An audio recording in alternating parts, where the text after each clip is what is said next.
അല്ലാ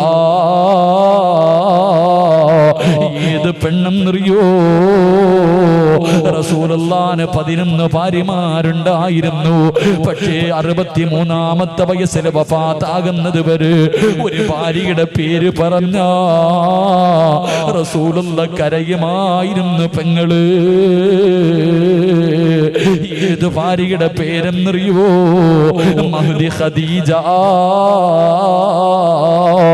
ഖദീജ ബീബി റളിയല്ലാഹു തആല അൻഹയുടെ പേര് പറഞ്ഞു പ്രവാചകന്റെ കണ്ണിങ്ങനെ നിറഞ്ഞു ഒഴുകുമായിരുന്നു. കാരണം വല്ലാത്ത സ്നേഹമായിരുന്നു. എന്തു പറഞ്ഞാലും ഖദീജ, എന്തു പറഞ്ഞാലും ഖദീജ തന്റെ മറ്റുള്ള ഭാര്യമാരോട് പറയുമായിരുന്നു, എന്റെ ഖദീജയെ പോലെയാകണം. എന്റെ ഖദീജ എങ്ങനെയായിരുന്നു? എപ്പോഴും ഖദീജാനെ കുറിച്ച് പറയുന്നത് കേട്ടപ്പോ മഹ്ദി ആയിഷ ബീബി റളിയല്ലാഹു തആല അൻഹയ്ക്ക് അവിടുന്ന് സഹിക്കാൻ കഴിഞ്ഞില്ല. അവിടുന്ന് ചോദിച്ചു, നബിയേ ഈ കിളവിയോട് ഇത്ര സ്നേഹമെന്തേ നബിയേ? തന്റെ ഭാര്യയെ കിളവി എന്ന് വിളിച്ചപ്പോ റസൂലുള്ളാഹിന്റെ കണ്ണ് നിറയുകയാ, പ്രവാചകനിരുന്ന് കരയുകയാ. അത്രയ്ക്കും സ്നേഹമായിരുന്നു ഉമ്മ. അതിന്റെ കാരണം എന്തെന്നറിയുവോ? അതിന്റെ കാരണം എന്തെന്നറിയുവോ? അല്ലാഹുവിന്റെ പ്രവാചകനെ നാട് കടത്തുമ്പോ, ഊരി വിലക്കുമ്പോ ഖുറൈശികൾ അല്ലാഹുവിന്റെ റസൂലിനെ തന്റെ കുടുംബത്തെയും മാട്ടിയിറക്കുമ്പോ ആരും സഹകരിക്കാനോ സഹായിക്കാനോ പാടില്ല എന്ന് ഖുറൈശികൾ അവിടെ നിന്ന് പ്രഖ്യാപിക്കുമ്പോ അല്ലാഹുവിന്റെ റസൂല് വീടിന്റെ വെളിയിൽ ഇറങ്ങിയിട്ട് അവിടെ നിന്ന് പറഞ്ഞു, ഖദീജ മക്കളെയും കൂട്ടി നീ നിന്റെ വീട്ടിലേക്ക് പോ ഖദീജ. അല്ലാഹുവിന്റെ റസൂല് പറഞ്ഞു, നീ നിന്റെ വീട്ടിലേക്ക് പോകാൻ. അതിന്റെ കാരണം എന്തെന്നറിയുവോ? ഖദീജ കോടീശ്വരിയായിരുന്നു. പട്ടിണി കിടന്നിട്ടില്ല, ദുരിതം അനുഭവിച്ചിട്ടില്ല, ദുഃഖവും ദുരിതവും എന്താണെന്നറിയില്ലോ. അതുകൊണ്ട് നീ കുറച്ചു നാൾ നിന്റെ മക്കളെയും കൊണ്ട് നിന്റെ വീട്ടിലേക്ക് പോയി നിൽക്കാൻ അല്ലാഹുവിന്റെ റസൂല് പറയുമ്പോ ഖദീജ എന്ന ഭാര്യ പറഞ്ഞതെന്തെന്നറിയോ? യാ റസൂലല്ലാഹ്, എന്നെ ഒഴിവാക്കല്ലേ നബിയേ, അങ്ങയുടെ ചാരത്ത് നിന്ന് പറഞ്ഞു വിടല്ലേ നബിയേ. മരിക്കാനാണെങ്കിലും ഞാൻ കൂടെയുണ്ട് നബിയേ, പട്ടിണിയാണെങ്കിലും ഞാൻ കൂടെയുണ്ട് നബിയേ. മരണസമയം വരെ, എന്റെ അവസാന നിമിഷം വരെ എനിക്ക് അങ്ങയുടെ കൂടെ നടക്കണം യാ റസൂലല്ലാഹ് എന്ന് പറഞ്ഞുകൊണ്ട് ശൈബ് അബീ താലിബിന്റെ മലഞ്ചെരുവിൽ ചെന്നിട്ട് പച്ചില പറിച്ചു തിന്ന പെണ്ണാണ് ഖദീജ. കീഴിക്കടക്കാൻ കൂരയില്ലാതെ കിട്ടിയതിന്റെ അകത്ത് കിടന്ന് ജീവിച്ചവളാണ് ഖദീജ. മക്കളെ പോറ്റിയവളാണ് ഖദീജ. ഉള്ളത് കൊണ്ട് തൃപ്തിപ്പെടാൻ പഠിച്ചവളാണ് ഖദീജ. എന്റെ പ്രിയപ്പെട്ട പെങ്ങന്മാര്, നീ റോൾ മോഡലാക്കേണ്ടത് ഖദീജ ബീവിയോ? ആ ഖദീജ ബീവിയുടെ ചരിത്രം വായിച്ചു നോക്കണം പെങ്ങള്. കൊതി തോന്നും മോള്, കൊതി തോന്നും മോള്. അതുകൊണ്ട് പടന്നയിലുള്ള ഭാര്യ ഭർത്താക്കന്മാരോട് നിങ്ങൾ എങ്ങനെയാകണമെന്ന് പറഞ്ഞിട്ട് ദുആ ചെയ്ത് പിരിയാ പോവുകയോ? നിങ്ങൾ എങ്ങനെയാണ് ജീവിക്കേണ്ടതെന്നറിയോ? മഹാനായ നബി മുഹമ്മദ് മുസ്തഫ സല്ലല്ലാഹു അലൈഹി വസല്ലമ തങ്ങളുടെ മുന്നിലേക്ക് മുഖറബുൽ അംലാക്ക് മലക്ക് ജിബ്രീൽ അലൈഹിസ്സലാം ഇറങ്ങി വന്നിട്ട് അവിടുന്ന് ചോദിക്കുന്നു, നബിയേ ഖദീജ ബീവി എവിടെ നബിയേ? ഖദീജ ബീവി എവിടെ നബിയേ? എന്തേ ജിബ്രീൽ എന്റെ ഖദീജാനെ തിരയുന്നത് എന്താണ് യാ റസൂലല്ലാഹ്? ഖദീജ വരുമ്പോ ഒരു സന്തോഷ വാർത്ത പറയണം നബിയേ. എന്താണ് സന്തോഷ വാർത്തയെന്നറിയുമോ? യാ റസൂലല്ലാഹ്, ഖദീജയ്ക്ക് സ്വർഗ്ഗത്തിലൊരു മുത്തിന്റെ കൊട്ടാരമുണ്ട് നബിയേ. ഖദീജ ബീവി റളിയല്ലാഹു തആല അൻഹയ്ക്ക് സ്വർഗ്ഗത്തിൽ ആരും ശല്യം ചെയ്യാത്ത ഒരു ഭാഗത്ത് ഒരു മുത്തിന്റെ കൊട്ടാരം അല്ലാഹു കൊടുത്തിട്ടുണ്ട്. എന്തിനാണെന്നറിയുമോ? പടന്നയിലെ ഉമ്മമാരെ, ഖദീജ ബീവിക്ക് സ്വർഗ്ഗത്തിൽ ഒരു മുത്തിന്റെ കൊട്ടാരം കിട്ടാറുള്ള കാരണം എന്തെന്നറിയുമോ? അല്ലാഹ് 25 കൊല്ലം അല്ലാഹുവിന്റെ റസൂലിന്റെ ഭാര്യയായി ജീവിച്ചു. 25 വർഷം അള്ളാന്റെ റസൂല് വിവാഹം കഴിച്ചത് 25ാമത്തെ വയസ്സില്. തന്റെ ഭാര്യയുടെ വയസ്സ് 40 വയസ്സായിരുന്നു. 40 വയസ്സുള്ള ഖദീജ ബീവിയാണ് 25കാരനായി നബി മുഹമ്മദ് മുസ്തഫ സല്ലല്ലാഹു അലൈഹി വസല്ലമ തങ്ങളെ വിവാഹം കഴിച്ചത്. അവര് രണ്ടുപേരും ഒരുമിച്ച് ജീവിച്ചത് 25 കൊല്ലമാണ്. എന്തിനാ അല്ലാഹ് സ്വർഗ്ഗത്തിൽ ഒരു കൊട്ടാരം കൊടുത്തതെന്നറിയുമോ? അതും വെറും കൊട്ടാരമല്ല, സ്വർഗ്ഗത്തിന്റെ ഒരു ഭാഗത്ത് അല്ലാഹുവേ ഒരു മുത്ത് കൊണ്ടുണ്ടാക്കിയ ഒരു കൊട്ടാരം അല്ലാഹു കൊടുത്തു. എന്തിനാ? പടന്നയിലെ പെങ്ങളെ, ഭർത്താവിന്റെ മുന്നിൽ ശബ്ദമുയർത്താത്തതിനാ. 25 കൊല്ലം അല്ലാഹുവിന്റെ റസൂലിന്റെ കൂടെ ജീവിച്ചിട്ട് ഒരിക്കൽ പോലും പ്രവാചകന്റെ മുന്നിൽ ശബ്ദമുയർത്തി സംസാരിച്ചിട്ടില്ല മഹദി ഖദീജ. അതിന് അല്ലാഹു കൊടുത്ത പ്രതിഫലമാണെന്ന് നബി മുഹമ്മദ് മുസ്തഫ സല്ലല്ലാഹു അലൈഹി വസല്ലമ തങ്ങൾ പറഞ്ഞു തരുമ്പോ, എന്റെ പ്രിയപ്പെട്ടവരെ, 25 കൊല്ലം രണ്ടുപേരും ജീവിച്ചു. 65 വയസ്സായി. 65 വയസ്സായി ഖദീജ ബീവി റളിയല്ലാഹു തആല അൻഹാ കുളിച്ചൊരുങ്ങിയിട്ട് പുതുവസ്ത്രം ധരിച്ചിട്ട് 65 വയസ്സുള്ള ഉമ്മ കാത്തിരിക്കുകയാ. ഭർത്താവിന്റെ മണിയറയിൽ നിന്ന് മാറിക്കിടക്കുന്ന പടന്നയിലെ ഉമ്മയ്ക്കത് മനസ്സിലാകൂല. 65 വയസ്സുള്ള പടുവൃത്തയായ അല്ലാഹുവേ ഖദീജ ബീബി റളിയല്ലാഹു തആല അൻഹാ കുളിച്ചുരങ്ങിയിട്ട് പുതുവസ്ത്രവും ധരിച്ചിട്ട് റസൂലുള്ളാഹിനെ കാത്തിരിക്കുകയാണ്. അതാ ലോകത്തിന്റെ നേതാവ് കടന്നു വന്നു, കഴിക്കാൻ ഭക്ഷണം കൊടുത്തു. എന്നിട്ട് അവസാനം പ്രവാചകന്റെ മടിത്തട്ടില് തലവെച്ച് കിടന്നിട്ട് ഖദീജ ബീബി റളിയല്ലാഹു തആല അൻഹാ അല്ലാഹുവിന്റെ റസൂലിന്റെ മുഖത്ത് നോക്കി ചിരിക്കുകയാ. എന്തേ ഖദീജ എന്നെ നോക്കിയിട്ട് ചിരിക്കുന്നത്? എന്തേ ഖദീജ? യാ റസൂലല്ലാഹ്, എന്തൊരു പ്രകാശമാണ് നബിയേ. അല്ലാഹുവിന്റെ റസൂല് ചോദിച്ച്, 25 കൊല്ലം കൊണ്ട് കാണുന്നതല്ലേ ഖദീജ? അവസാനം എന്റെ പ്രിയപ്പെട്ട പടന്നയിലെ ഉമ്മ ഖദീജ ബീബി റളിയല്ലാഹു തആല അൻഹാ അല്ലാഹുവിന്റെ റസൂലിന്റെ കയ്യിൽ പിടിച്ചിട്ട്, നബിയേ, 25 കൊല്ലമായി ഞാൻ അങ്ങയുടെ കൂടെ ജീവിക്കുന്നുണ്ട്. അങ്ങയുടെ മനസ്സിന് വേദനയുണ്ടാക്കുന്ന എന്തെങ്കിലും ഈ 25 വർഷത്തിന്റെ ഇടയിൽ എന്റെ നാവിൽ നിന്ന് വന്നു പോയിട്ടുണ്ടെങ്കിൽ എനിക്കൊന്ന് പൊരുത്തപ്പെട്ട് തരണേ യാ റസൂലല്ലാഹ്. എനിക്ക് പോകാ സമയമായി നബിയേ. അല്ലാഹുവിന്റെ പ്രവാചകന്റെ കയ്യിൽ പിടിച്ചിട്ട് ഖദീജ ബീബി റളിയല്ലാഹു തആല അൻഹാ അവിടുന്ന് പൊരുത്തം ചോദിക്കുമ്പോ റസൂലുള്ളാഹ് കരയുകയാ. കൊച്ചുകുട്ടികൾ കരയുന്നത് പോലെ റസൂലുള്ളാഹ് തേങ്ങി തേങ്ങി കരയുകയാണ്. ഖദീജ പോവുകയാണോ? എന്നെ ഒറ്റയ്ക്കാക്കിയിട്ട് പോവുകയാണോ? എന്നോട് പൊരുത്തം ചോദിക്കല്ലേ ഖദീജ. പറയാനൊരു കുറ്റമില്ല, പറയാനൊരു ന്യൂനതയില്ല. അല്ലാഹുവിന്റെ പ്രവാചകൻ അവിടെന്ന് പറയുകയോ, 25 വർഷത്തിന്റെ ഇടയിലോ നിന്നെ കുറിച്ച് നല്ലതല്ലാതെ ഒന്നും പറയാനില്ല ഖദീജ. പറഞ്ഞു തീരേണ്ട താമസമുണ്ടല്ലോ.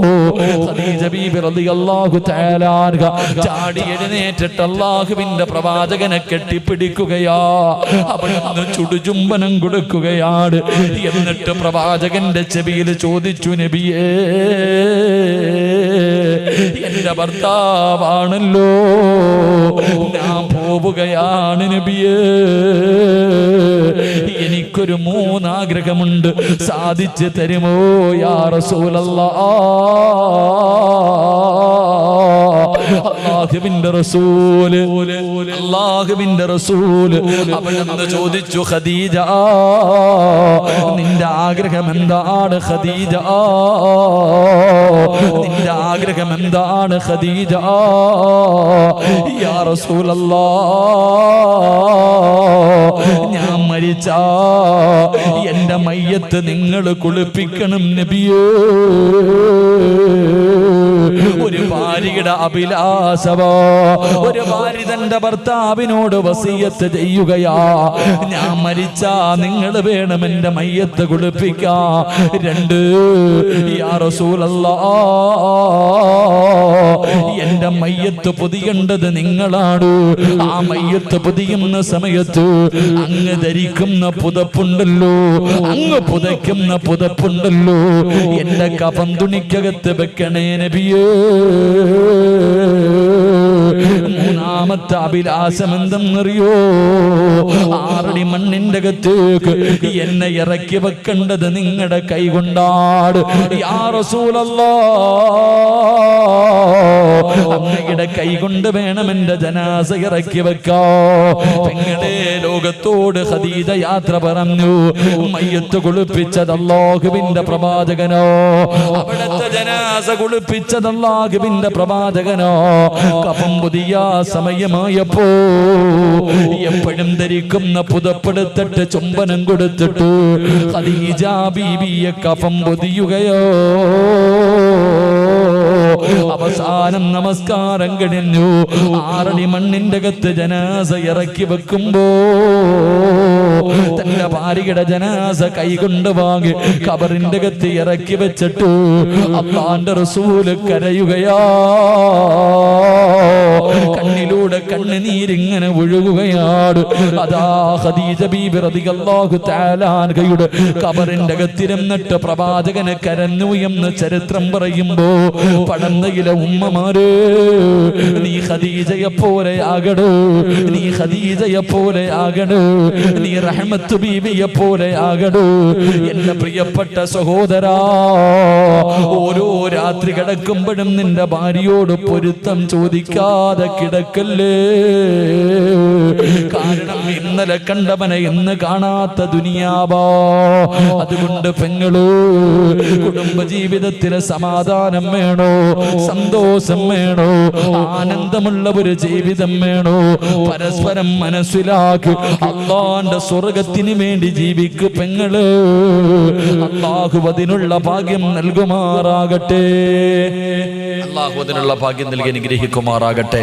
അതുകൊണ്ട് എൻ്റെ പ്രിയമുള്ള സഹോദരങ്ങൾ, എല്ലാവരും എഴുന്നേക്ക്. 11 മണി കഴിഞ്ഞു. ബാ, ബിസ്മില്ലാ.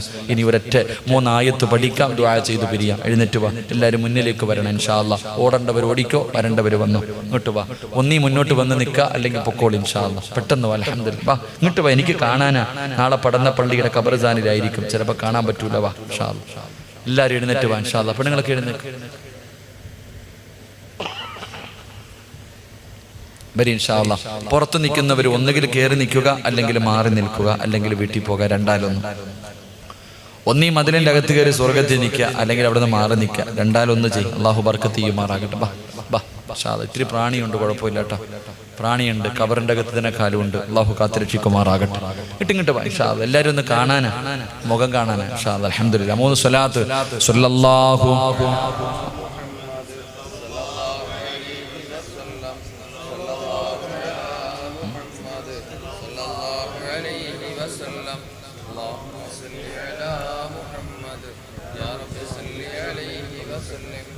അൽഹംദുലില്ലാ. അല്ലാഹു സ്വീകരിക്കുമാറാകട്ടെ.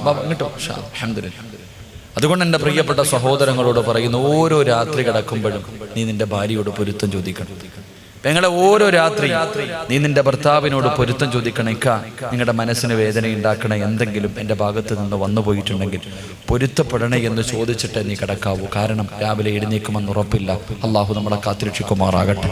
ഖദീജ ബീബി റളിയല്ലാഹു തആല അൻഹ അവിടുന്ന് പറഞ്ഞു, നബിയെ 25 കൊല്ലം ജീവിച്ചിട്ട് ഒരിക്കൽ പോലും തൻ്റെ ഭർത്താവിൻ്റെ മുന്നിൽ ശബ്ദമുയർത്തി സംസാരിച്ചിട്ടില്ല ഖദീജ ബീവി. നീ ഒന്ന് ചിന്തിച്ചു നോക്കി, നിങ്ങളൊന്ന് ചിന്തിക്കുക. ഭർത്താവിൻ്റെ മുന്നിൽ നീ എന്തൊക്കെ സംസാരിക്കണ പോയിട്ട് എന്തൊക്കെ പറഞ്ഞിട്ടുണ്ട്. അള്ളാഹു പുറത്തുവരുമാറാകട്ടെ, അള്ളാഹു പുറത്തുവരുമാറാകട്ടെ. എൻ്റെ പ്രിയപ്പെട്ട സഹോദരങ്ങളെ, കഴിഞ്ഞ വർഷം നമ്മളെല്ലാവരും ഇവിടെ ഒരുമിച്ച് കൂടി. അൽഹംദുലില്ലാ, നിങ്ങളെല്ലാവരും മനസ്സറിഞ്ഞുകൊണ്ടൊരു സദക്ക കൊടുത്തു. ഒരു പാവപ്പെട്ട കുടുംബത്തിന് സാധാരണ വഅദിനാ നടത്തുന്നത്, പക്ഷേ വഅദൊന്ന് പിന്തിക്കേണ്ടി വന്നപ്പോൾ ഉസ്താദെ 6 ലക്ഷം രൂപ കടം വന്നാലും കുഴപ്പമില്ല എന്ന് പറഞ്ഞിട്ട് വലത് കൈ കൊണ്ട് കൊടുത്തത് ഇടത് കൈ അറിയാതെ ഈ ഹിദായത്തിൻ്റെ മക്കള് ഒരു പാവപ്പെട്ട കുടുംബത്തിന് മനോഹരമായി വിടും. അത് കണ്ടവരൊക്കെ പറഞ്ഞു മനോഹരം, അത് കണ്ടവരൊക്കെ പറഞ്ഞു എനിക്കും കാണണമെന്ന് ആഗ്രഹം ഉണ്ടായിരുന്നു, പക്ഷെ പറ്റിയില്ല. അള്ളാഹു സുബ്ഹാനഹു വ തആല നമ്മുടെ സ്വർഗം, നമ്മുടെ ഖബർ അള്ളാഹു മനോഹരമാക്കി തരുമാറാകട്ടെ. 6 ലക്ഷം രൂപ കടമുണ്ട്. ഇത് നിങ്ങൾ കൊടുത്താലും കൊടുത്തില്ലെങ്കിലും അവരുടെ കയ്യിൽ നിന്നെങ്കിലും കൊടുത്തിട്ട് അത് വീടും. എൻ്റെ പ്രിയപ്പെട്ടവരെ, മനോഹരമായ ഒരു വീട് സമ്മാനിച്ചു.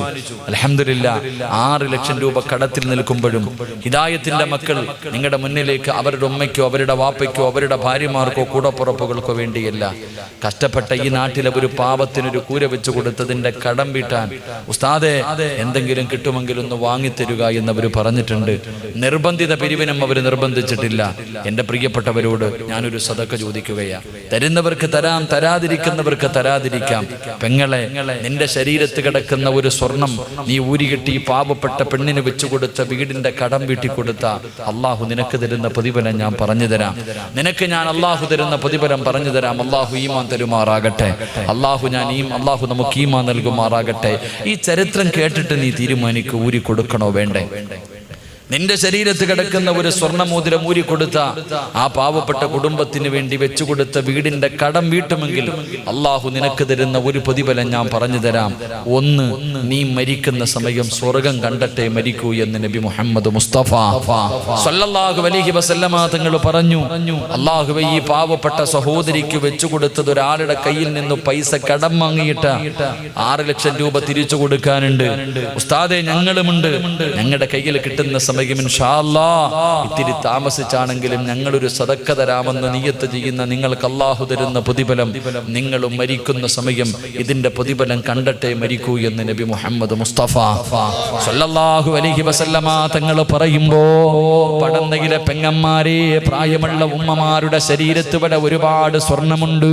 സ്വർണമിടാത്ത ഒരു പെണ്ണ് പോലുമില്ല. ശൈത്താനെ കയ്യിൽ പിടിച്ചിട്ട് പറയുകയാ, കൊടുക്കല്ലേ കൊടുക്കല്ലേ, എങ്കിൽ അല്ലാഹു തരുന്ന ഒരു പ്രതിഫലം ഞാൻ പറഞ്ഞു തരാ. അള്ളാഹു കൊടുത്ത ഒരു പ്രതിഫലം ഞാൻ പറഞ്ഞു തരാം. മഹാനായ നബി മുഹമ്മദ് മുസ്തഫ സല്ലല്ലാഹു അലൈഹി വസല്ലമ തങ്ങള് അവിടുന്ന് പറഞ്ഞു തരുന്ന ഒന്നാമത്തെ പ്രതിഫലം, മരിക്കുന്ന സമയം നിനക്ക് സ്വർഗം കണ്ടിട്ട് മരണവേദന അറിയാതെ മരിക്കാൻ കഴിയുമെന്ന് നബി മുഹമ്മദ് മുസ്തഫ. മരണത്തിന് വല്ലാത്ത വേദനയല്ലേ വാപ്പാ, മരണത്തിന് വല്ലാത്ത വേദനയല്ലേ പെങ്ങള്, വേദനയുണ്ടെന്ന് പറഞ്ഞത് അല്ലാഹു തന്നെയാ. കുല്ലു നഫ്സിൻ ദായിഖത്തുൽ മൗത്ത്, മരണത്തിന് വേദനയുണ്ടെന്ന് പറഞ്ഞത് അല്ലാഹുവാണ്. മഹാനായ അഷ്റഫുൽ ഖൽഖ് നബി മുഹമ്മദ് മുസ്തഫ സല്ലല്ലാഹു അലൈഹി വസല്ലമ തങ്ങള് വഫാത്താകുന്നതിന്റെ തലേ ദിവസം തന്റെ വീടിന്റെ അകത്തിരുന്ന അവസാനത്തെ ദീർഘവും സദഖ കൊടുത്ത പ്രവാചകരാ. പടയെങ്കിൽ പോലും പടയമായിരുന്നു, 1 രൂപ പോലും തന്റെ കയ്യിലില്ലായിരുന്നു. വള്ളതമ സദഖ കൊടുത്ത പ്രവാചകന് മരണസമയത്ത് കരഞ്ഞുകൊണ്ട് പറഞ്ഞു, അസ്റായിലേ, എന്നെ കൊണ്ട് താങ്ങാൻ കഴിയുന്നില്ല, ഒന്ന് പതുക്കെ പിടിക്കുമോ അസ്റായീൽ. പെങ്ങളെ, മലമൂത്ര വിസർജനം നടത്തിയിട്ട് നിനക്ക് മരിക്കാൻ പറ്റുമോ? മൃഗങ്ങൾ കടന്ന് വലിക്കുന്നത് പോലെ വലിച്ചു വലിച്ചു മരിക്കാൻ പറ്റുമോ?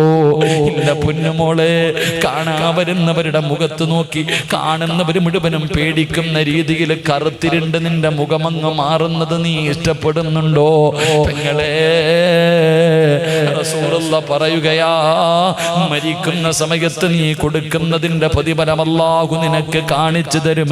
ആ സ്വർഗം കണ്ടിട്ടേ മരിക്കൂ, ആ സ്വർഗം കണ്ടിട്ടേ മരിക്കൂ. ഹിദായത്തിന്റെ മക്കളെ, നിങ്ങളെ നാട്ടുകാര് കളിയാക്കട്ടെ, എന്ത് അപവാദം പറയട്ടെ, തകരല്ലേടാ ചെറുപ്പക്കാരാ, തകരല്ലേടാ ചെറുപ്പക്കാരാ. ഇതാദാ പടന്നകിട പള്ളികട മിനാരത്തിൽ ഒരു ദിവസം നീ മരിച്ചുപോയെന്ന് വിളിച്ചു പറയും. പടന്നക്കാര് മുഴുവനും നിന്നെ കാണാൻ വരും. വെള്ളത്തുണിക്കകത്ത് കുളിപ്പിച്ച് വീടിന്റെ അകത്ത് പുതച്ച് കിടത്തിയിരിക്കുന്ന നിന്റെ മയ്യത്തിന്റെ മുന്നിലേക്ക് കടന്നു വന്നിട്ട്, പടച്ച റബ്ബേ, എല്ലാരും പോകുന്നുണ്ടല്ലോ, എല്ലാരും പോകുന്നുണ്ടല്ലോ, ഞാൻ പോയില്ലെങ്കിൽ നാട്ടുകാർ എന്തെങ്കിലും കരുതുമല്ലോ എന്ന് കരുതിയിട്ട് നിന്റെ പച്ചയിറച്ചി തിന്നവനും കാണാൻ വരുമടാ ചെറുപ്പക്കാരാ. വെള്ള തുണിയുടെ മുകളിൽ ഇങ്ങനെ കിടക്കുമ്പോ വരി വരിയായി നിന്നിട്ട് നിന്റെ വീടിന്റെ അകത്ത് കടന്നു വന്നിട്ട് മുഖത്തിട്ടിരിക്കുന്ന വെള്ളത്തുണി ഉയർത്തുമ്പോ നിന്റെ മുഖത്തെ പ്രകാശം കണ്ടിട്ട്, നിന്റെ മുഖത്തെ പുഞ്ചിരി കണ്ടിട്ട് അവൻ പോലും നിന്നെ കുറിച്ച് മോശമായി പറഞ്ഞ നാവ് കൊണ്ട് അവൻ പോലും ദുആ ചെയ്യും, അല്ലാഹ് എനിക്കും ഇങ്ങനെ ഒരു മരണം തരണേ അല്ലാഹ്. എന്തൊരു ചിരിയാ തമ്പുരാനെ, എന്തൊരു പ്രകാശമാ തമ്പുരാനെ. മോനെ, മരിച്ചു കിടക്കുമ്പോ ചിരിക്കാൻ കഴിയുമടാ പൊന്നു ചെറുപ്പക്കാരാ. അതുകൊണ്ട് പതറല്ലേ, തോറ്റു കൊടുക്കല്ലേ, പരാജയപ്പെട്ടു കൊടുക്കല്ലേ. പൊന്നു മോനെ, എന്ത് സംഭവിച്ചാലും അള്ളാന്റെ സഹായം നിങ്ങൾക്കുണ്ട്. റബ്ബ് കൈവിടൂല നിങ്ങള്. 12 വർഷക്കാലം നിങ്ങൾക്ക് ഇങ്ങനെ നിലനിൽക്കാൻ കഴിയുന്നത് നിങ്ങളുടെ കൂടെ പടച്ച റബ്ബുള്ളത് കൊണ്ടാ. എത്രയോ പാവപ്പെട്ടവരുടെ ദുആ ഉള്ളത് കൊണ്ടാ, എത്രയോ കുടുംബത്തിന്റെ പ്രാർത്ഥനയുള്ളത് കൊണ്ടാ. അതുകൊണ്ട് എന്റെ പ്രിയമുള്ളവരെ, ഒന്ന് മരിക്കുന്ന സമയത്ത് സ്വർഗം കണ്ടിട്ട് ചിരിച്ചുകൊണ്ട് കിടക്കാ. രണ്ടാമത്തെ പ്രതിഫലം കേട്ടോ, എന്തിനാടി കയ്യിൽ കിടക്കുന്ന സ്വർണ്ണമൂരികെട്ട് കൊടുക്കുന്നതെന്ന് ചോദിക്കുന്ന പെണ്ണുങ്ങളോട് പറഞ്ഞു കൊടുക്കാ, നിനക്ക് ഞാനൊരു ചരിത്രം പറഞ്ഞു തരാ. എഴുന്നേക്കുമ്മ ഇരുന്ന് കേക്കല്ല്. ഈ ചരിത്രം നീ എഴുന്നേറ്റ് നിന്ന് കേൾക്കേണ്ട ചരിത്രമോ, നിന്നെ പോലെ ജീവിച്ച ഒരു പെണ്ണിന്റെ ചരിത്രമോ, മഹാനായ നബി മുഹമ്മദ് മുസ്തഫ സല്ലല്ലാഹു അലൈഹി വസല്ലമ തങ്ങള് ഖദീജ ബീബി റളിയല്ലാഹു തആല അൻഹയുടെ ജനാസ ഖബറിന്റെ അകത്ത് ഇറക്കി വെച്ചു. ഖദീജ ബീബിയുടെ ജനാസ ഖബറിന്റെ അകത്ത് ഇറക്കി വെച്ചു. 3 കെട്ടുകളും അടിച്ചു മാറ്റി. റബ്ബേ, പ്രവാചകന്റെ കണ്ണിങ്ങനെ നിറഞ്ഞു ഒഴുകുന്നുണ്ട്. അല്ലാഹുവിന്റെ റസൂലിന്റെ കണ്ണുനീര് ഖദീജ ബീബിയുടെ കഫം തുണിയുടെ മുകളിലേക്ക് വീഴുന്നുണ്ട്. 25 കൊല്ലം താങ്ങും തണലുമായി നിന്നവളാണല്ലോ ഖദീജ. പെങ്ങളെ, ചെറുപ്പക്കാരാ, മയ്യത്തിന്റെ കബളിന്റെ താഴെ ഒരു പിടി മണ്ണ് വാരിയിട്ട് നമ്മൾ വെക്കുമല്ലോ. പാപ്പാന്റെ കബളിന്റെ താഴെ വെച്ചില്ലേ, ഉമ്മയുടെ കബളിന്റെ താഴെ വെച്ചില്ലേ, കൂടപ്പറപ്പിന്റെ കബളിന്റെ താഴെ വെച്ചില്ലേ. ഏത് മയ്യത്ത് കൊണ്ട് കബറിന്റെ അകത്ത് വെച്ചാൽ ഒരു പിടി മണ്ണ് വാരിയിട്ട് കബളിന്റെ താഴെ വെക്കുമല്ലോ.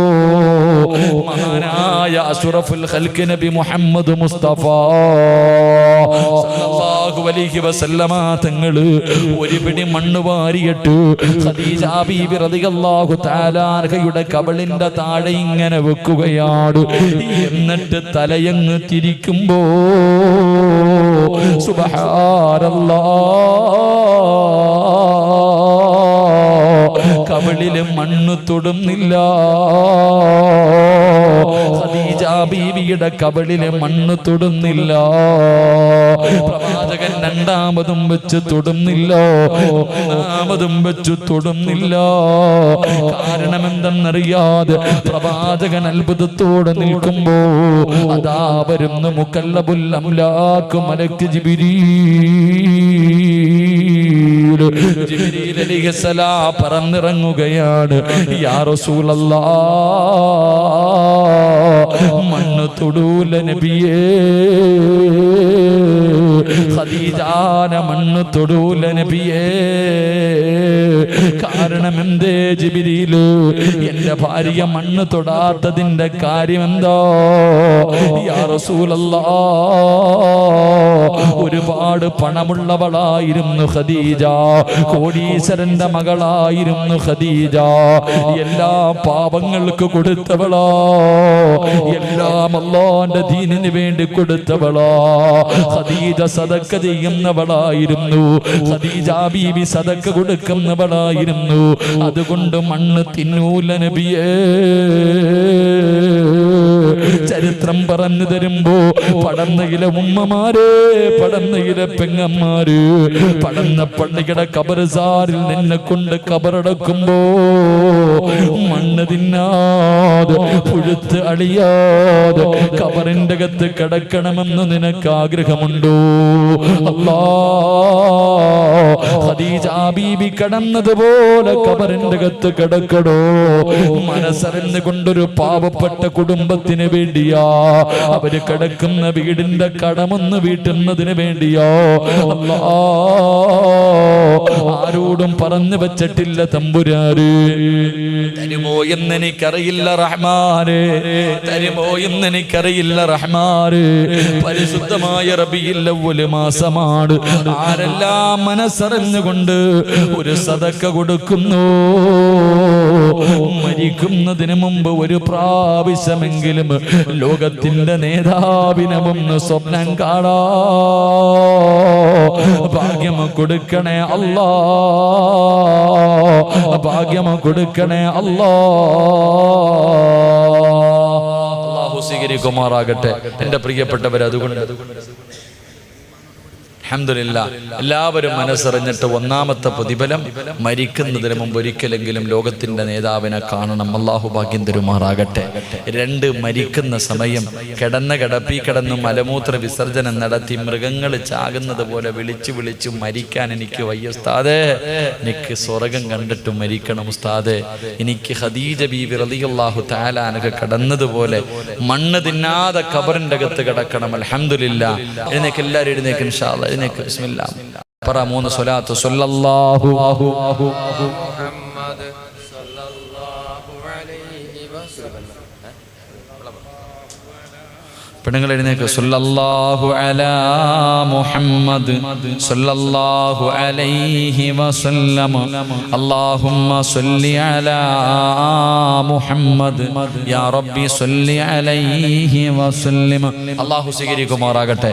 പ്രവാചകൻ സല്ലല്ലാഹു അലൈഹി വസല്ലം തങ്ങൾ പറഞ്ഞു, 3 ഭർത്താക്കന്മാർ ഒരു കാലത്തും സ്വർഗത്തിൽ കടക്കൂല. അല്ലാഹു നമ്മളെ കാത്തുരക്ഷിക്കുമാറാകട്ടെ. ഉറക്ക അല്ലാഹു നമ്മളെ കാത്തുരക്ഷിക്കുമാറാകട്ടെ. ഉറക്കപ്പറ അല്ലാഹു നമ്മളെ കാത്തുരക്ഷിക്കുമാറാകട്ടെ. എൻ്റെ പ്രിയമുള്ള സഹോദരങ്ങളെ, പ്രവാചകൻ അവിടെ നിന്ന് പറഞ്ഞു തരുന്നു. 1 ബക്കറ്റ് എടുക്കാൻ സമയമായോ? ബക്കറ്റ് എടുക്കൽ. അൽഹംദുലില്ലാഹ്. സംഘാടകർ ബക്കറ്റുമായിട്ട് നിങ്ങളുടെ മുന്നിലേക്ക് കടന്നു വരുന്നു. സംഘാടകർ ബക്കറ്റുമായിട്ട് നിങ്ങളുടെ മുന്നിലേക്ക് കടന്നു വരുമ്പോൾ മനസ്സിൽ കടന്നു വരേണ്ടത് പ്രവാചകന്റെ ഒരു ഹദീസ. അള്ളാഹുവിന്റെ പ്രവാചകൻ സല്ലല്ലാഹു അലൈഹി വസല്ലമ തങ്ങളുടെ ഒരു ഹദീസ് നിന്റെ മനസ്സിലേക്ക് കടന്നു വരണം.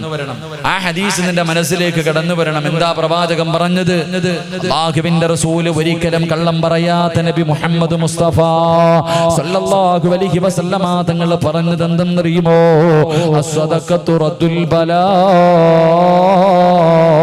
വിപത്തുകളെ സദഖ തട്ടി മാറ്റുമെന്ന് നബി മുഹമ്മദ് മുസ്തഫ സല്ലല്ലാഹു അലൈഹി വസല്ലമ തങ്ങൾ പറയുമ്പോ ബക്കറ്റുമായ സംഘാടകർ മുന്നിലേക്ക് കടന്നു വരികയാ. എഴുന്നേറ്റ് ഓടേണ്ടവർക്ക് എഴുന്നേറ്റ് ഓടാ, ഉറക്കം നടിക്കുന്നവർക്ക് ഉറക്കം നടിക്കാ, തലതാഴ്ത്തി നിൽക്കുന്നവർക്ക് തലതാഴ്ത്തി നിൽക്കാ. പക്ഷേ മനസ്സറിഞ്ഞുകൊണ്ടൊരു സദഖ കൊടുത്താ, വാപ്പാ ക്യാൻസർ എന്ന് പറയുന്ന മാരക രോഗത്തിനെ കുറിച്ച് നിനക്കറിയുമല്ലോ. അല്ലാഹുവേ, ഇന്നിവിടേക്ക് വഅദിന് വരുമ്പോഴും കാഞ്ഞങ്ങാട് ഹോസ്പിറ്റലിൽ കിടക്കുന്ന 5 നേരം നിസ്കരിക്കുന്ന പടച്ചവനെ ഒരു പിതാവിനെ കണ്ടിട്ടാണ് കടന്നു വരുന്നത്. ക്യാൻസർ എന്ന് പറയുന്ന മാരകമായ രോഗമുണ്ടല്ലോ. അല്ലാഹുവേ, തന്റെ ശരീരം മുഴുവനും അല്ലാഹുവേ പടർന്ന് പന്തലിച്ചിരിക്കുകയാ. പച്ചവെള്ളം പോലും കുടിക്കാൻ കഴിയുന്നില്ല. അല്ലാഹുവേ, ഒരേ ഒരു കിടപ്പാട് ഒന്ന് വളയുക പോലും ചെയ്യുന്നില്ല. പടച്ചവനെ 2 രണ്ടാഴ്ചകൾക്ക് മുമ്പ് ഞാൻ ആ പിതാവിനെ കാണാൻ പോയി. ആ സമയത്തും എന്റെ കയ്യിൽ ഇങ്ങനെ പിടിച്ചിട്ട് ഹസ്ബുനല്ലാഹു നിഅമൽ വകീൽ നിഅമൽ മൗലാ വ നിഅമൻ നസീർ പടച്ചവരെ എന്ന് പറഞ്ഞുകൊണ്ട് എന്റെ കയ്യിൽ പിടിച്ചു ദുആ ചെയ്യണേ എന്ന് പറഞ്ഞ മനുഷ്യരാ, അല്ലാഹുവേ പച്ചവെള്ളം പോലും ഇറക്കാൻ കഴിയാതെ എപ്പോഴാണെന്നറിയില്ല മരണം ഇങ്ങനെ പടച്ചവനെ പ്രതീക്ഷിച്ചുകൊണ്ട് എല്ലാ മക്കളും തന്റെ പിതാവിന്റെ അവസ്ഥ കണ്ട് കരഞ്ഞുകൊണ്ടിരിക്കുന്ന കാഴ്ച കണ്ടിട്ട് വന്നതാ. മോനെ അറിഞ്ഞില്ലടാ പൊന്നുമോര്, പടച്ചവനെ നിനക്കറിയുമോ അങ്ങനെ ഏതെങ്കിലും ഒരു രോഗത്തിന്റെ അണുക്കൾ നിന്റെ ശരീരത്തിലുണ്ടോ എന്ന് നിനക്ക് തിരിച്ചറിയാൻ കഴിയുമോ? സമ്പാദിച്ചത് മുഴുവനും വിറ്റ് ചികിത്സിച്ചാലും മാറാത്ത രോഗങ്ങള്, കിടന്ന കിടപ്പിൽ കിടന്ന് മലമൂത്ര വിസർജനം നടത്തുന്ന രോഗികളെ കാണുന്നവരാ. പടച്ചവനെ കിഡ്നി തകരുന്ന രോഗം ഇന്ന് വല്ലാതെ പടർന്നുകൊണ്ടിരിക്കുകയാ. പടച്ചവനെ ഡയാലിസിസ് ചെയ്യുന്ന എത്രയോ രോഗികളെ കാണുന്നവരാ. എന്തേ പെങ്ങളെ ചിന്തിക്കാത്തത്, എന്തേ പെങ്ങളെ ചിന്തിക്കാത്തത്? ഇന്ന് നല്ല കാര്യങ്ങൾക്ക് ചോദിച്ചാ കൊടുക്കാൻ നിന്റെ കയ്യിലില്ലല്ലോ. അവസാനം കിഡ്നി തകർന്നിട്ട് വീടിന്റെ അകത്ത് കിടക്കുമ്പോ 30-40 ലക്ഷം രൂപ കൊടുത്തിട്ട് എനിക്ക് ആരെങ്കിലും കിഡ്നി തരുമോ എന്ന് തെണ്ടുന്നവരെ കാണുന്നവരാ. നല്ല കാര്യങ്ങൾക്ക് ചോദിച്ചാ കൊടുക്കൂല. അവസാനം തകർന്നു കിടക്കുമ്പോ 25 ലക്ഷം തരാ, 30 ലക്ഷം തരാ, ആരെങ്കിലും എനിക്ക് ഒരു കിഡ്നി തരുമോ എന്ന് യാചിക്കുന്നവരെ കാണുന്നവരാ. അല്ലാഹു അങ്ങനെ ഒരു ഗതി നിനക്ക് തരൂല. 25-30 കൊടുക്കണ്ട, നിന്റെ കയ്യിലുള്ളതിൽ പടച്ച റബ്ബ് തന്നതിൽ നിന്ന് ഒരൽപ്പം കൊടുത്താ അസ്സദഖത്തു റദ്ദുൽ ബലാ. അങ്ങനെ ഒരു ഗതി അല്ലാഹു നിനക്ക് തരില്ലെന്ന് നബി മുഹമ്മദ് മുസ്തഫ സ്വല്ലല്ലാഹു അലൈഹി വസല്ലമ തങ്ങൾ പറയുമ്പോ കരുണക്കടലായ അല്ലാഹ് പാവപ്പെട്ടവരെ സഹായിക്കുന്നവരാ തമ്പുരാന്. ഒരു നേരത്തെ അന്നത്തിന് വകയില്ലാത്തവർ, ഒരു നേരം മരുന്ന് വാങ്ങാനില്ലാത്തവർ, കിടക്കാൻ ഒരു കൂരയില്ലാത്ത പാവപ്പെട്ടവരുടെ കണ്ണുനീരപ്പുന്ന മക്കളാല്ലോ. ആരെല്ലാം മനസ്സറിഞ്ഞുകൊണ്ടൊരു സദഖ കൊടുക്കുന്നു. ഇവരെ നീ കൈവിടല്ലേ അല്ലാ, ഇവരെ നീ കൈവിടല്ലേ അല്ലാ. ഇവരുടെ ജീവിതത്തിൽ ഖൈറും ബറക്കത്തും ഐശ്വര്യവും നൽകണേ അല്ലാ. ഈ സദഖ അതിനൊരു സബബാക്കണേ റബ്ബേ. അല്ലാഹു സ്വീകരിക്കുമാറാകട്ടെ. മനസ്സറിഞ്ഞിട്ടൊരു സദഖ കൊടുക്ക്. ഇത് കൊടുത്താ നിനക്ക് എന്തെങ്കിലും രോഗം ഉണ്ടെങ്കിൽ അല്ലാഹ് മാറ്റിത്തരും. ഇന്ന് ചിലപ്പോ നീ ഒരു 10 ഇട്ടാ നിന്റെ രോഗം മാറും, ഒരു 50 രൂപ ഇട്ടാ നിന്റെ രോഗം മാറും. പക്ഷെ ഇടൂല, നീ കൈകെട്ടിയിരിക്കും. കിഡ്നി തകർന്നെന്ന് പറയുമ്പോ മാറ്റിവെക്ക 25 25 വീട് വിറ്റിട്ടാണെങ്കിൽ നീ അതിന് തയ്യാറാകും. നിനക്ക് അല്ലാഹു അങ്ങനെ ഒരു ഗതി തരൂല. അല്ലാഹു നമ്മളെ കാത്തിരക്ഷിക്കുമാറാകട്ടെ. ഉറക്കെ അല്ലാഹു നമ്മളെ കാത്തിരക്ഷിക്കുമാറാകട്ടെ. അല്ലാഹുവെ ആരെല്ലാം മനസ്സറിഞ്ഞുകൊണ്ടൊരു സദഖ കൊടുക്കുന്നു പടച്ചവൻ ഇവരുടെ ജീവിതത്തിൽ ഖൈറും ബർക്കത്തും ഐശ്വര്യവും നീ നൽകിയതിൽ മുഴുവനിലും ബർക്കത്ത് നീ നൽകി അനുഗ്രഹിക്കണേ തമ്പുരാനെ. അല്ലാഹു നമുക്ക് ബർക്കത്ത് നൽകുമാറാകട്ടെ. അല്ലാഹു നമുക്ക് ബർക്കത്ത് നൽകുമാറാകട്ടെ. പ്രവാചകൻ സ്വല്ലല്ലാഹു അലൈഹി വസല്ലമ തങ്ങൾ പറഞ്ഞു, 4 കാര്യങ്ങൾ ആരെങ്കിലും തന്റെ ജീവിതത്തിൽ സൂക്ഷിച്ചാൽ ഒരു കാലത്തും അല്ലാഹു അവന് ദാരിദ്ര്യം കൊടുക്കില്ല എന്ന് നബി മുഹമ്മദ് മുസ്തഫ. ഉറക്കെ നബി മുഹമ്മദ് മുസ്തഫ. 4 കാര്യങ്ങൾ ഞാൻ നിങ്ങൾക്ക് പറഞ്ഞു തരാം. ഈ 4 കാര്യം പടന്നയിൽ ഒരുമിച്ച് കൂടിയ നിങ്ങൾ ആരെങ്കിലും നിങ്ങളുടെ ജീവിതത്തിൽ സൂക്ഷിച്ചാൽ മരിക്കുന്ന കാലം വരെ ഒരുത്തന്റെ മുന്നിലും പോയിട്ട് എൻ്റെ മക്കളെ കെട്ടിക്കാൻ പൈസയില്ല, വീട് വെക്കാൻ പൈസയില്ല, മരുന്ന് വാങ്ങാൻ പൈസയില്ല, എന്തെങ്കിലും തരണേ എന്ന് പറഞ്ഞ് യാചിക്കേണ്ട ഒരു ഗതികേട് അല്ലാഹു നിനക്ക് തരില്ല എന്ന് നബി മുഹമ്മദ് മുസ്തഫ. ഉറക്കെ നബി മുഹമ്മദ് മുസ്തഫ സ്വല്ലല്ലാഹു. ഒരു 4 കാര്യം ഞാൻ പറഞ്ഞുതരാം ഉസ്താദെ, നിസാരമായ 4 കാര്യങ്ങൾ. ഈ 4 കാര്യം ഇന്ന് മുതൽ സൂക്ഷിക്കാമെന്ന് നിയ്യത്ത് ചെയ്യുന്നവർ കൈപൊക്ക്. നിനക്ക് അല്ലാഹു ഒരു കാലത്തും ദാരിദ്ര്യം തരൂല. കൈപൊക്ക്. മനസ്സുള്ളവൻ പൊക്കിയാൽ മതി, എല്ലാത്തവൻ പൊക്കണ്ട. നിനക്ക് ദാരിദ്ര്യം വേണമെങ്കിൽ നീ പൊക്കാതിരുന്നു ഇൻഷാ അല്ലാഹ്. വേണ്ടവർ കൈപൊക്ക്, വേണ്ടവർ കൈപൊക്ക്. റസൂലുള്ളാഹി തങ്ങൾ പറഞ്ഞ ഹദീസ. താല്പര്യമുണ്ടോ? എന്താ പെണ്ണുങ്ങളെ വേണോ? നിനക്ക് ബറക്കത്ത് വേണോ? അല്ലാഹു ഒരു കാലത്തും ഒരുത്തന്റെ മുന്നിലും പോയിട്ട് ശരീരം വിറ്റിട്ട് ജീവിക്കേണ്ട ഗതികേട് നിനക്ക് തരൂല. പിരിവെടുത്തിട്ട് കുടുംബത്തെ പോറ്റേണ്ട ഒരു അവസ്ഥ അല്ലാഹു നിനക്ക് തരില്ല എന്ന് നബി മുഹമ്മദ് മുസ്തഫ. ആഗ്രഹമുള്ളവർ കൈപൊക്ക്. ഇന്ന് മുതൽ സൂക്ഷിക്കാം. ഇന്ന് മുതൽ താല്പര്യം ഉണ്ടെങ്കിൽ പൊക്ക്. അല്ലാഹു ബർക്കത്ത് ചെയ്യുമാറാകട്ടെ. അല്ലാഹു ബർക്കത്ത് ചെയ്യുമാറാകട്ടെ. ഉറക്കപ്പറ. ചിലപ്പോൾ നീ ഒറ്റ ആമീന്റെ പേരിൽ രക്ഷപ്പെട്ടു പോകും. അല്ലാഹു ബർക്കത്ത് ചെയ്യുമാറാകട്ടെ.